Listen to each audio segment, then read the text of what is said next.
Hello friends, என்னடா இன்றைக்கி டிஃப்ரெண்ட்டான ஒரு லொக்கேஷனில் இருக்கேன்னு பார்க்குறீங்களா? ஆமாம், இன்றைக்கி வந்து உங்களுக்கு ஒரு பொடி செஞ்சு காமிக்கலாம் அப்படின்னு சொல்லிட்டு நான் நினச்சிருக்கேன். ஸோ அதுக்கு தான் இந்த ரெசிபி மட்டும் உங்க கூட ஷேர் பண்ணலான் இருக்கேன். இது பார்த்திங்கன்னா முருங்கைக்கீரையை வச்சு ஒரு டே டு டே லைஃப்பில் நம்ம யூஸ் பண்ணுற மாதிரி ஒரு பொடி. ரைஸோட பசைஞ்சு சாப்பிட்டுக்கலாம், இல்லை சப்பாத்தி இல்லை தோசை, இட்லி எதோட வேணாலும் கம்பைன் பண்ணி ஒரு நார்மல் பொடி நம்ம எப்படி சாப்பிட்றோமோ அந்த மாதிரி சாப்பிட்டுக்கலாம். பார்த்திங்கன்னா இதுக்கு தேவையான பொருள் என்ன அப்படின்னு பார்த்தீங்கன்னா, முருங்கைக்கீரை நல்லா நான் காய வச்சுருக்கேன். அண்ட் தென் உளுந்தம் பருப்பு, பாசி பருப்பு வச்சுருக்கோம். அடுத்து பார்த்திங்கன்னா பூண்டு, கடலைப்பருப்பு, பெப்பர் அண்ட் கொஞ்சம் ஜீரகம், உப்பு நம்மளோட தேவையான அளவுக்கு நம்ம ஆட் பண்ணிக்கணும். ஸோ ஃபஸ்ட்டு நான் வந்து வடை சட்டி நல்லா காய வச்சுருக்கேன். இப்போ நான் இதில் வந்து முருங்கைக்கீரை போட்டுட்டு நல்லா ஃப்ரை பண்ணிக்கலாம். முருங்கைக்கீரையை வந்து ஏற்கனவே அது நல்லா காஞ்சு தான் இருக்கும். ஸோ நான் இந்த குச்சியோடு தான் இருக்குது, ஒன்றும் ப்ராப்ளம் இல்லை, நம்ம எப்படியும் அரைச்சிடலாம். ஸோ நல்லா வதக்கிக்கணும். இதை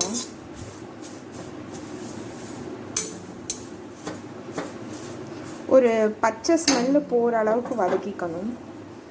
அண்ட் தென் எடுத்து வச்சுருக்க உளுந்தம் பருப்பு, பாசிப்பருப்பு,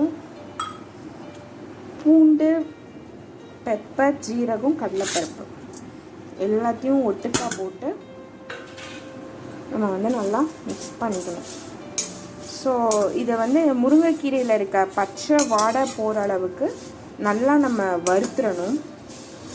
அதோடையே சேர்த்து இந்த இன்க்ரீடியன்ஸ் எல்லாத்தையும் போட்டுட்டு வறுக்கும் போது அதுவும் நல்லா ரோஸ்ட் ஆகணும் இல்லையா? ஸோ எல்லாமே ஈக்குவல் டைமிங், தனித்தனியாக பண்ணுறதுனாலும் பண்ணிக்கலாம்.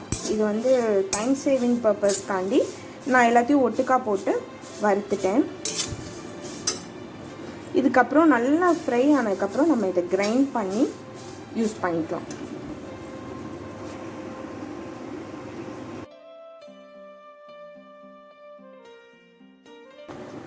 பார்த்திங்கன்னா இது நல்லா ஃப்ரை ஆயிடுச்சு.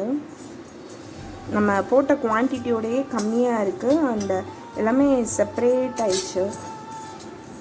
கடலைப்பருப்பு எல்லாமே நல்லா வறுபட்டுருச்சு.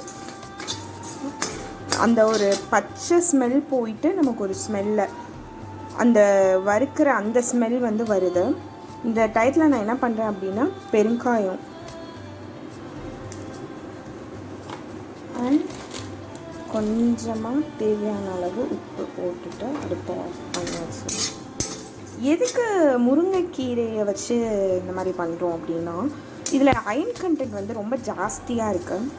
ஒரு ஹெல்த்துக்கு ரொம்ப நல்லது. அட்லீஸ்ட் தினமும் ரைஸில் ஒரு ஸ்பூன் ஆட் பண்ணிக்கலாம். குழந்தைங்க எல்லாருமே இதை சாப்பிட்லாம். இதில் வந்து நம்ம பெப்பர் தான் போட்டிருக்கோம், சில்லி போடல. ஸோ இதுவும் வந்து நல்ல டேஸ்டியாகவும் இருக்கும். அந்த ஒரு முருங்கைக்கீரையோட ஒரு ஸ்மெல்லே இதில் இருக்காது. ஏன்னா நம்ம அந்த அளவுக்கு நம்ம ஃப்ரையும் பண்ணியிருக்கோம். இது ரொம்ப இதில் அயன் கண்டென்ட் ஜாஸ்தியாக இருக்கிறதுனால எல்லாருமே இதை கன்சியூம் பண்ணலாம். அண்டு லேடிஸ் வந்து ஸ்பெசிஃபிக்காக லேடிஸ்க்கு வந்து இது ரொம்ப நல்லது. இதில் அயன் நிறையா இருக்குது. ஸோ இதை வந்து நம்ம யூஸ் பண்ணலாம்.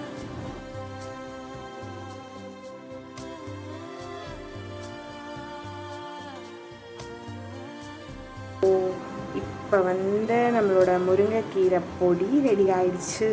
இவ்வளோதான். ரொம்ப ஈஸி, சிம்பிள் அண்ட் ஹெல்த்தியும் கூட. இதை மாதிரி ஏதாவது டிஃப்ரெண்ட்டான ரெசிபி ஏதாவது எனக்கே தெரிஞ்சிச்சுன்னா நான் உங்கள் கூட ஷேர் பண்ணிக்கிறேன்.